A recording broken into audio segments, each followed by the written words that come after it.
actually know why this is, but playing the blues by yourself is the one thing that I get asked the most from my students. Is it because the blues occurs that often in like guitar instruction material? Or is it because people really listen that much to the blues? I don't know. But I assume you want to play the blues by yourself too. There are actually just two things that you need. You need the right chords and you need the right licks. Because like in any other genre, if you play the right vocabulary, it'll sound like it should. If you don't, it won't. Now, for instance, here in the blues, you'll need dominant seventh chords. If you play plain major chords, it'll never sound like the blues. You'll also need blues licks. If you play like metal licks or country licks, it'll never sound like the blues. And I want to give you all this, and by the end of this video you'll have one blues chorus ready for you to play all by yourself. But even more important, you'll have a simple blueprint that you can follow to create blues chorus after blues chorus after blues chorus after blues chorus after blues chorus after blues chorus after blues chorus after blues. Now you've probably played them before, but let's get everyone on the same page. Here are the chords. A7. It's just like an A, but the one in the middle is an open string, the G string. Now this is a D7 here. And you can remember it like this. It's just like a D, it's a triangle. You've played that before, but it points this way. And a D7, it's the same, it's a triangle, but it points the other direction. And this here is an E7, just like an E, but without the ring finger. We lift the ring finger to free the D string. Now later on you could replace these chords and play them somewhere else on the neck. For example, I like these ones here, A7, this for a D7, and this for an E7. And these have a few advantages. For example, you don't play the open strings, which means you can quickly play them short and staccato and then go over to your blues licks or whatever you want to play after. And also brings you up the neck a bit further so you can play your pentatonic box here if you like. Now this is the main creative part, creating your own blues licks, and therefore I want to show you the blues scale and why I don't really like the concept of the blues scale.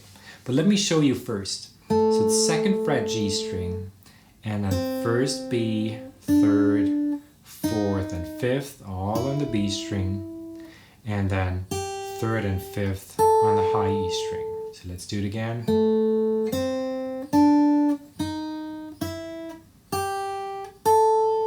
Now this you can take and create your own blues licks, but here's why I don't really like it. It's rather the name, because it kind of like sounds like by just using the blues scale, it'll sound like the blues, which it absolutely doesn't. And I'll tell you why in a second, what to watch for in a second. It's a bit like naming another scale like the metal scale or the country scale. It just doesn't make sense. And because it'll never sound like that genre, it'll never sound like that music just by playing the scale. So for example, if you stay on that first, second, third, fourth note here, and you don't do anything with it, it'll never sound like the blues. It doesn't really sound cool. It sounds just off to my ears. It'll make much more sense if you hear it along with the chord. It's not really the blues, is it? But if you do something with it, for example, if you slide quickly to the one that is next to it, or this one here,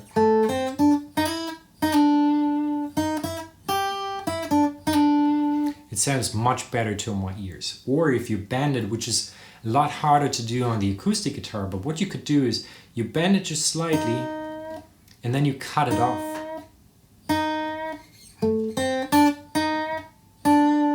Which I find really cool. It's not much, just slightly, and then cutting it off. I do that with my right hand here.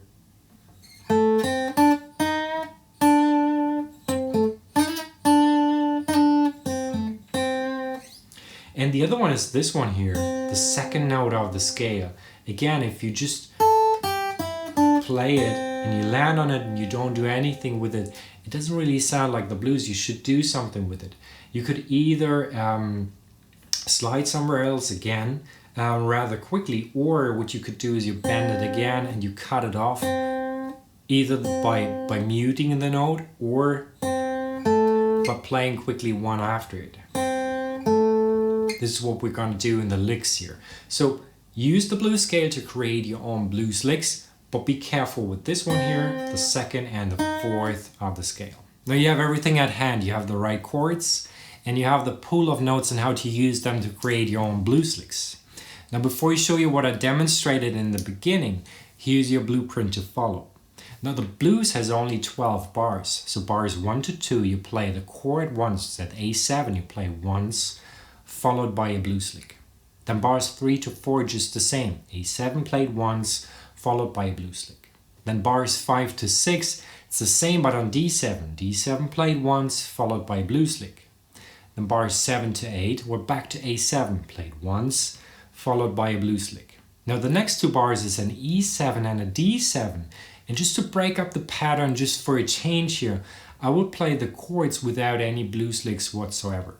But get creative with the rhythm and how you play it. You can finger pick them, you can strum them, but just play the chords without any licks. And then the last two bars, 11 and 12, we're back to playing A7 once, followed by a lick. And you'll see I followed that blueprint too. So here's what I did in the beginning. You can download the tabs down below. So I played that A7 chord rather short, so I played with my thumb and then I quickly muted with the palm of my right hand. And then I slide into the 5th fret B string and back from the 4th to the 3rd. And then I bend that 1st fret here B string and cut it off by playing that 2nd fret G string. And then again that chord, but the lick is slightly different now. Again, that band here cut off by the 2nd fret. So let's listen to 1 to 4, bars 1 to 4.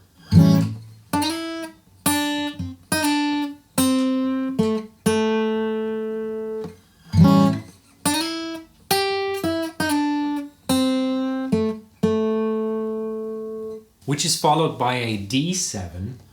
Again, I play it and then rather quickly mute it with my right hand palm. And then I play chromatically towards the note A, which is the 5th of the chord. So chromatically, which means in half steps, so fret after fret. Then I slide into the 3rd of the chord, root note of the chord, 7th of the chord. So I'm just outlining the chord, the D7 chord here.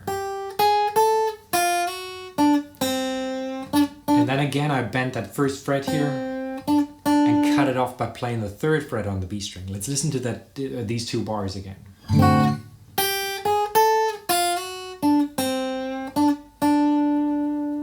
Only a few more bars to go. That A7 again. It's just like the first lick. And then we go to that E7 for the first time and the last time actually. I play just the chords string after string.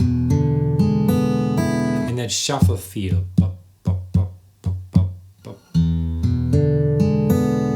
It is not straight eights, it's not that. It's not that, it's that. Then the same thing on D, other than I only have 4 strings because I start on the D string. Then back to A.